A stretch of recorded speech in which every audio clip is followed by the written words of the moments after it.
Good morning. I'm State Representative Patrick Windhorst of the 117th District. I currently serve as House Republican Floor Leader, and I represent the 10 southernmost counties of our state. As many of you know, I formerly served as State's Attorney for 14 years of my home county, Massac County.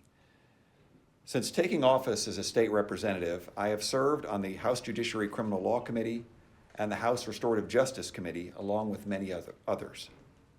What I have seen from legislators on the other side of the aisle has been a constant push to pass legislation that has seriously degraded our police officers' ability to do their jobs effectively.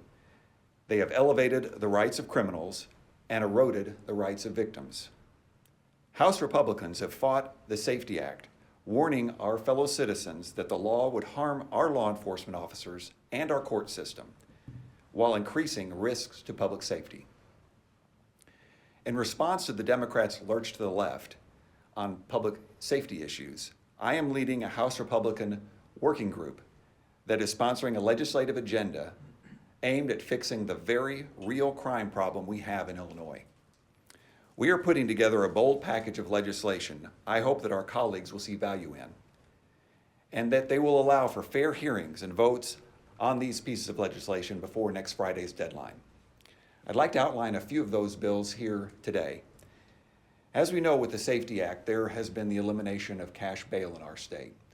House Republicans fought against the Safety Act and have advocated for its repeal, including a return to cash bail. But we have to acknowledge the realities here in the General Assembly and the current makeup of our body.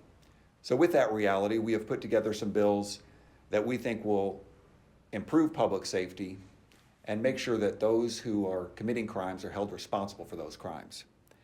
First, HB 1482 would expand what we call the detention net for those arrested to all felonies.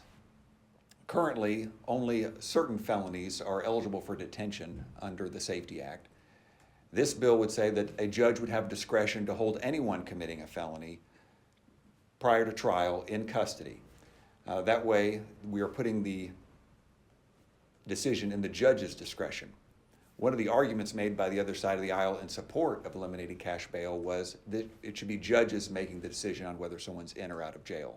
However, our current law doesn't give judges complete discretion. This bill would do that. House Bill 1479 would also say that if someone violates a condition of pretrial release, that pretrial release can be revoked. Our current law only allows for revocation if a new crime is committed. But if other violations of pretrial release occur, a person still would remain on pretrial release without it being revoked. And then House Bill 1483 would provide that those who violate pretrial release would receive warrants for failure to comply with those requirements rather than a possible summons. And then one other bill I'm proud to support creates the offense of fentanyl child endangerment.